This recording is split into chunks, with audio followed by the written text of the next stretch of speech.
Good evening students, मैं doctor उपासना शर्मा आप सभी का आपके अपने यूट्यूब चैनल म्यूजिक विद उपासना शर्मा पर फिर से बहुत बहुत स्वागत करती हूँ। स्टूडेंट्स, काफ़ी दिन से हमारी क्लासेस हो नहीं पा रही थी, लेकिन हम फिर वापस आ गए हैं। और जो भी स्टूडेंट्स एलटी ग्रेड मेंस और ईएमआरएस मेंस और टीजीटी की तैयारी कर रहे हैं, वापस से जल्दी हमारे चैनल पर आ जाइए, क्योंकि इस चैनल पर फिर से सभी विषयों की सभी जितनी भी प्रतियोगिता परीक्षाएं अभी हाल ही में आने वाली हैं उनकी फ्री ऑफ कॉस्ट तैयारी कराई जाएगी। और आज हम क्लास लेंगे क्लास 60, जिसमें भारतीय संगीत का इतिहास को ही हम कंटिन्यू करेंगे। इससे पहले हमने भारतीय संगीत की उत्पत्ति के विषय में प्रकाश डाला था। पॉइंट टू पॉइंट बच्चों आपको पढ़ाऊंगी। टीजीटी में जो भी पेपर आएगा या एलटी के ग्रेड को किस तरह से आपको क्लियर करना है, किस तरह से तैयारी करनी है, वो सब चीजें बताई जाएंगी। तो आज बच्चों आज टॉपिक कर रहे हैं हम क्लास भारतीय संगीत का इतिहास, और क्लास है हमारी 60। जो भी स्टूडेंट्स नए हैं हमारे चैनल पर, पिछली सभी क्लासेस को आप देख लीजिए, प्लेलिस्ट में पड़ी हुई हैं ऑल म्यूजिक रिकॉर्डेड क्लासेस, तो आप उसमें जाकर के आप देख सकते हैं, बिल्कुल फ्री ऑफ कॉस्ट। ना आपको कोई मेंबरशिप देनी है, ना ही आपको कोई भी पेमेंट करना है। ओके बच्चों, तो आज स्टार्ट करेंगे बच्चों संगीत का इतिहास। तो सबसे पहले जान लेते हैं कि संगीत को जो इतिहास है उसको कितने वर्गों में बांटा गया। तो संगीत के जो बच्चों इतिहास है, इसे 3 कालों में विभाजित किया गया। अधिकतर हमारे सभी सब्जेक्ट में 3 ही काल माने जाते हैं, लेकिन उनका समय क्या रहता है, इस तरह के क्वेश्चन बच्चों बनते हैं कि उनका समय, प्राचीन काल का समय क्या है, मध्यकाल का समय क्या है। तो भारतीय संगीत का इतिहास जो है वो 3 कालों में उसे डिवाइड किया गया। फर्स्ट आप जानते ही हैं प्राचीन काल, फिर इसके बाद मध्यकाल और इसके बाद आधुनिक काल। ठीक है, ठीक है। अब इसको मान लीजिए बच्चों, किस कौन सी ईस्वी में ये काल रहे। तो प्राचीन काल का जो बच्चों समय माना जाता है वो आदि काल से माना जाता है। किससे? आदि काल से 800 ईस्वी तक। ओके। मध्यकाल का 800 ईस्वी से 1800 ईस्वी तक।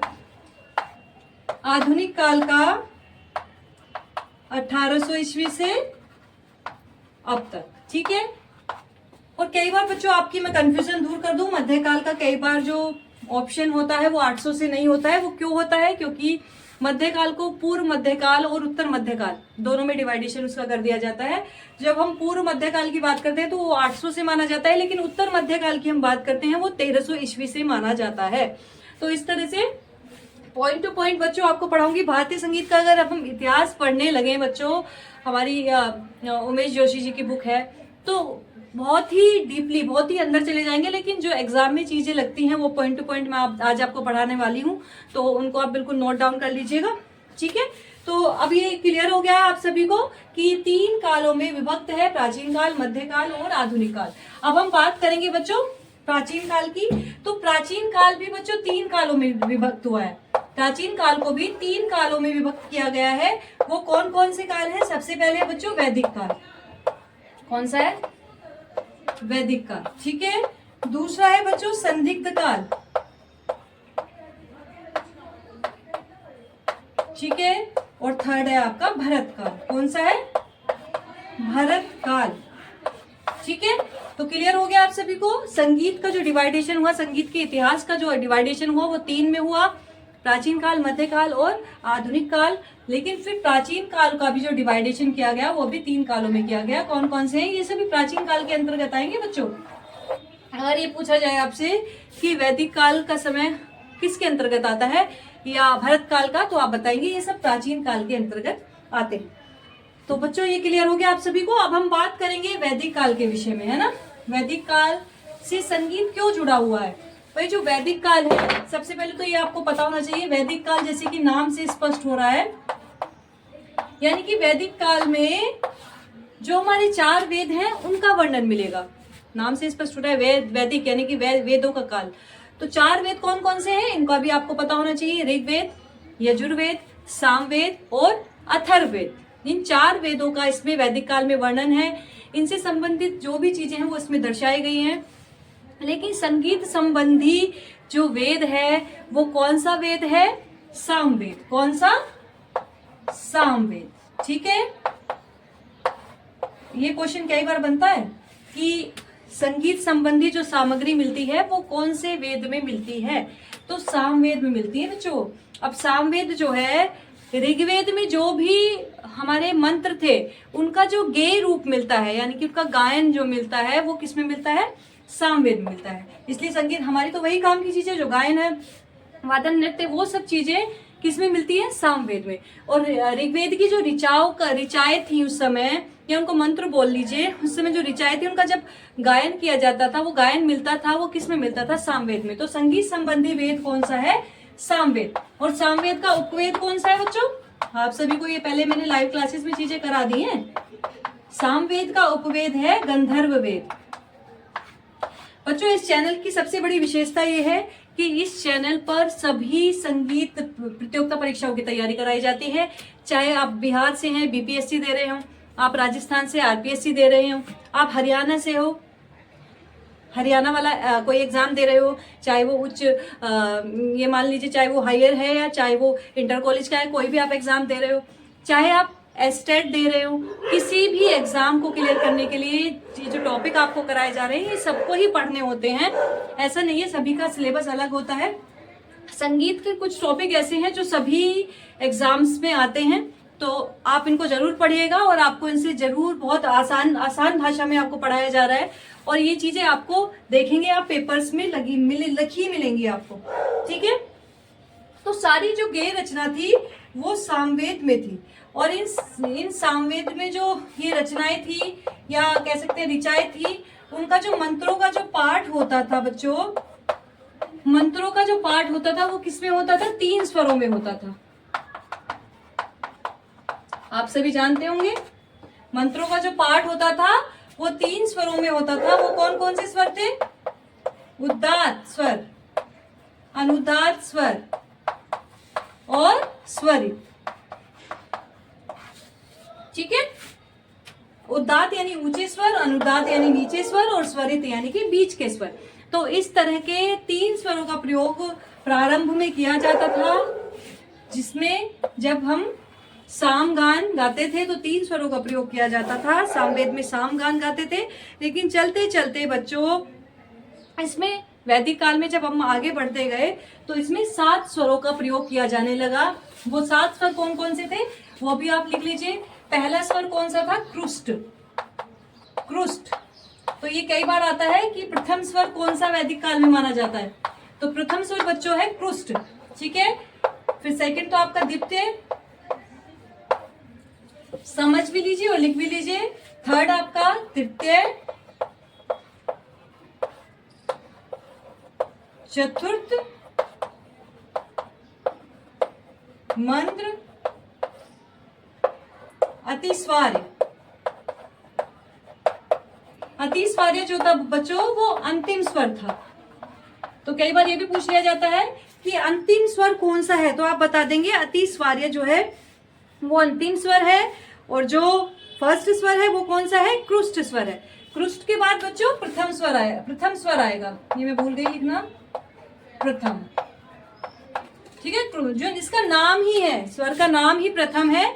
ये प्रथम तो बच्चों वैसा है कि पहला स्वर है, प्रथम यानी कि पहला लिख लीजिए, प्रथम मत लिखिए, इससे कंफ्यूजन होगा।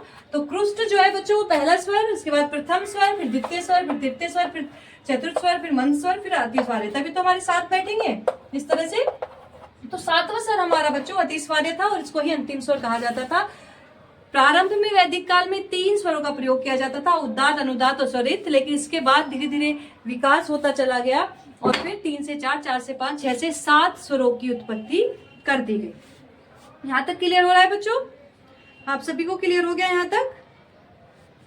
चलिए अब थोड़ा सा जान लेते हैं कि वैदिक काल में कौन कौन से वाद्यों का प्रयोग किया जाता था, है ना। वैदिक काल में जो वाद्य प्रयोग किए जाते थे वो कौन कौन से थे? जैसे कि दुंदुभी, अवनद वाद्य, ठीक है। इसी तरह तूणव, डमरू, वीणा, वंशी, अघाती इत्यादि, ठीक है। और इनसे संबंधित बच्चों इस तरह क्वेश्चन भी बन जाते हैं कि ये कौन सा वाद है, अवरध है, चमड़े का है, कौन सा है। तो इस तरह से भी आप बच्चों बिल्कुल तैयार रहिएगा। और इस तरह के क्वेश्चन हम अपनी लाइव में लेकर के आते हैं और इसमें आपको पूरा पढ़ाया जाता है और जो आप पूछते हैं उसका भी आंसर किया जाता है। तो वो चीजें भी आप बिल्कुल पढ़ लीजिएगा बच्चों, ठीक है। चलिए इसके बाद हम पढ़ते हैं बच्चों, थोड़ा सा और हम जान लेंगे किसके बारे में, सामवेदकालीन संगीत के बारे में। सामवेदकालीन संगीत में बच्चों जो ऋचाएं थी ऋग्वेद में, उनका जो मैंने पहले आपको बताया, उनका जो गायन था वो सामवेद में मिलता था। और ऋग्वेद के मंत्रों को क्या कहा जाता था? ऋग्वेद के मंत्रों को ऋचा या ऋक बोलते थे। ऋचा या फिर क्या कह सकते हैं, ऋक। ऋचा या ऋक बोलते थे। और ऋग्वेद में, ऋग्वेद के बारे में भी बात कर लेते हैं थोड़ा सा। ऋग्वेद में गीत के लिए ये क्वेश्चन बनते हैं, इसलिए मैं आपको बता रही हूं। गीत के लिए गीत, गाथा, गीतु, गीति, गायत्र आदि शब्दों का प्रयोग किया जाता था। ठीक है भाई, मंत्रों को क्या बोलते थे? ऋचा या फिर ऋक, है ना। और गीत को क्या बोलते थे? गीत, गाथा, गीतु, गीति और गायत्र। तो ये सब चीजें तैयार रखिए। नेक्स्ट,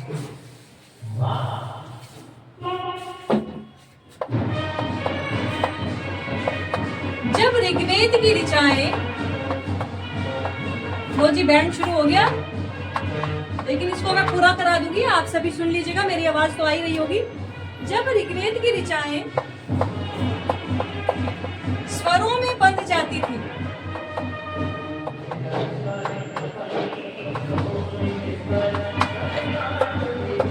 तो वह स्तोत्र कहलाती थी। क्या कहलाती थी?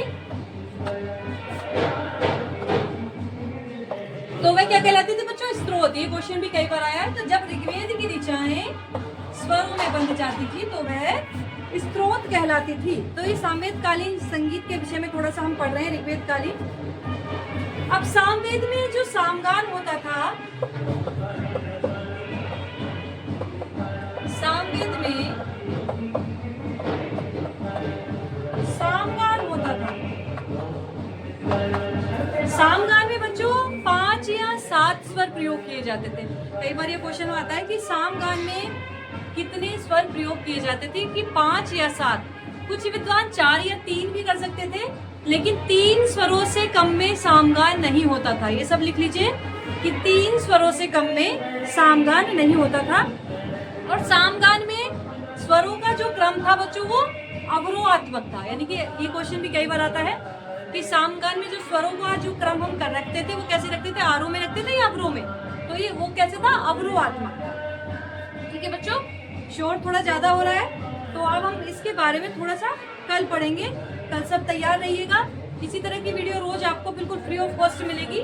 जो भी संगीत विषय का विद्यार्थी है वो जरूर हमारे चैनल को देखिए, हमारे चैनल को शेयर करिए, क्योंकि आपको फ्री सब चीजें इस पे उपलब्ध हो रही हैं और एक अच्छा मौका आपको मिल रहा है अपने एग्जाम को निकालने का। तो मिलते हैं फिर नई क्लास के साथ कल।